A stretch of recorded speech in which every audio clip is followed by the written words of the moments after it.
Kent. We'll get right to the game. Uh, Give great credit to Auburn. Thought their defense was terrific, very physical. Obviously, you saw their ability to protect the rim and make it difficult on us to finish plays there in the painted area.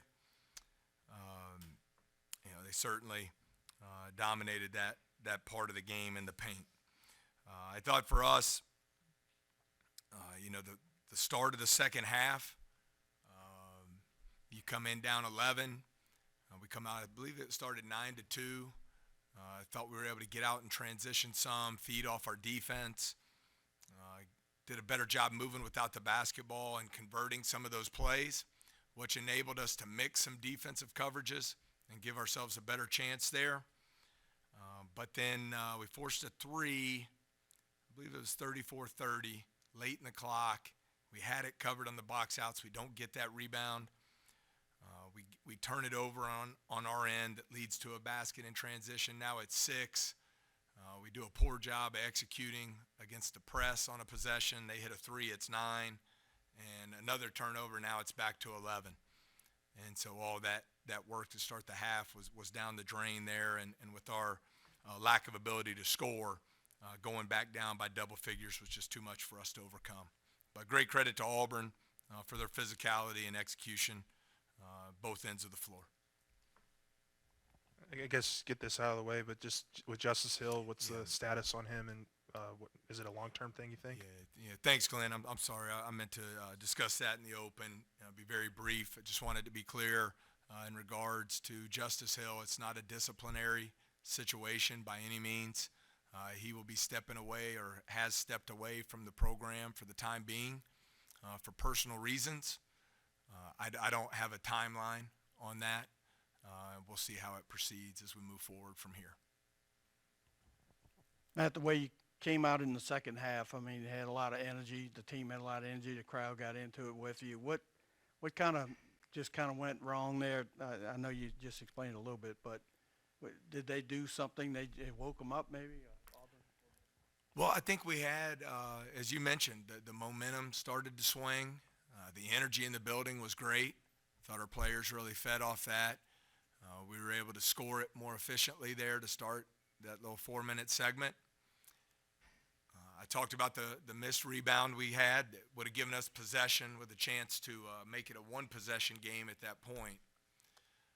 But now I believe that was where Coach Pearl called timeout, and then we had the media immediately after.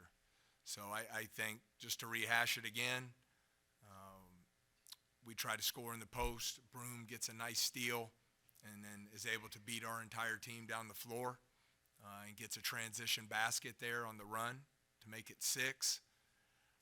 Then it goes to the media timeout. I thought our cuts to get open there against the soft full court man pressure were obviously not good enough. We turn it over there. They hit a 3 in the corner. Now it's back to 9. And, then we got back to some of our offensive struggles to put the ball in the basket from there. Yeah, Coach, Justice Williams gets the start, played 31 minutes. Just what did you see from him, and how have you tried to get him to be more consistent on the offensive end and to continue to grow? Yeah, I really like Justice. I think he's continuing to grow as a player. This should be his freshman year. He did the early reclass a year ago. I thought he did some good things in the second half the other day. I love his speed and athleticism, length at the point guard position. I think he's a willing passer with great vision, and I think he's going to be a player who continues to get better and better.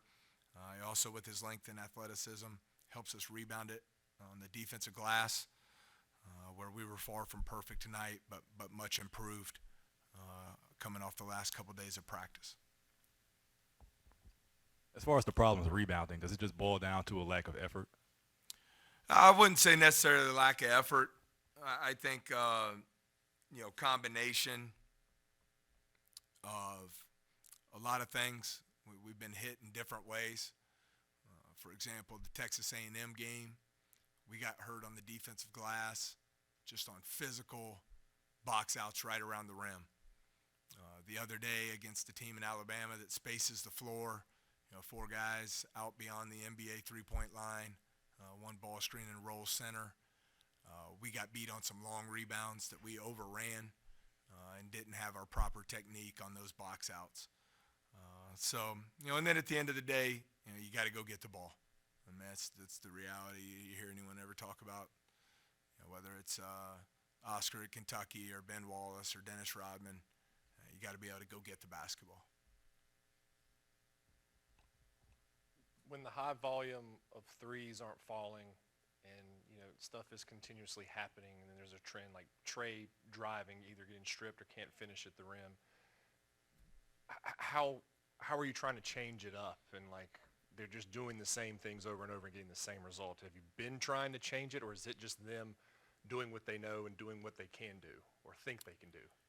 Well, I think you have to have balance. I think any good offensive team has balance in their ability to score at the rim and their ability to shoot it from three. We're kind of right in the middle of the pack in the country as far as the percentage of our shots that come from three-point range. Obviously, 4 of 20 tonight is not good enough to give us a chance to win games. We need our starting guards to make threes for us to have a chance to win. I mean, that's just the reality. And, as you look at the year as a whole, probably been more efficient shooting from three-point range than we have finishing from two. So I think it's just something we got to continue to improve in both areas. I can't sit here and say we were good at either one. I just got to keep trying to get better and try and get some confidence to go in there. And, we got the ball in the paint a lot. And credit to Auburn. As you see, every team in this league, for the most part, has great rim protection. And you got to find ways to be able to finish plays when you get there. I mean, you talked about it yesterday, how you liked how your team responded, I guess, in the practice the previous couple days. Just, I mean, how do you keep morale up when your guys are going through some tough times like this as a coach? How do you keep that morale up? Well, Glenn, I think it's a great question. I think it's tough. I mean, I do. I mean, it's the reality of what we're in. You're sitting there at 12-1. You're coming off a win over a top 10 team on your home court, just kind of scrapping and clawing and finding ways to win. As you know, we didn't blow anybody out. I think maybe once or twice. And now you've lost 5 in a row, some of them, by large margins. But the only way I know to do it is to keep working, is to come to work, the right mindset. I know there's not one man in that locker room that can fix it. It's going to take everybody, and that's what we'll continue to do. Not easy, easier said than done. But I think, we always hear this. I think everyone's been told this. The adversity's here. It's here. We're staring at it. You find out what you're made of. Find out how you're going to respond. Coach, going off of that, what are some positive takeaways from tonight? Well, I thought the start of the second half, the improvement on the offensive end of the floor, our defense, I thought, created some easier scoring opportunities there. When we were mixing, man and zone, we were able to trap some. We were doing a good job on the defensive glass, which got us out in the open floor. I thought overall, as a whole, the first half defense was good enough to have us in the game. We scored 21 points and 7 of 27 from the floor. So, it's a tough deal, but we got to stay together and keep working and try and find some solutions to give ourselves a chance to be in games like this. In the first half, you shot below 30%, I believe, and only 2 players. You had 19 of your 21. Did you feel kind of fortunate at least you were within range of them, 11 points? No, because I thought we defended on our end of the floor. I thought we took them late into the shot clock. We didn't finish a couple of the possessions under 5 seconds the way we would have liked to. But it's unrealistic to think you're going to come in at the half leading 28-25 like we have in an SEC game, leading 24-19 like we have in an SEC game. I mean, that's just hard to do, and you got to be able to score the ball some. But overall, on the defensive end, I thought the effort, the commitment to do the things we needed to do to give ourselves a chance was there. But we got to be able to put the ball in the basket in some shape or form. Despite you guys' offensive struggles, KJ Williams seems like a guy you continue to sort of plug away. He still had a pretty efficient night tonight. So what's sort of the secret to his success, do you think? Well, I think the reason he's had success scoring the basketball for us this year is the versatility to score inside, to score from 3-point range, and it allows you to stretch the floor. But nonetheless, I mean, you know, and KJ would be the first to tell you, he's not a guy chasing the stats or the numbers. He wants to win, and so we got to find ways to impact winning, and help each other come together as a team and try to find solutions.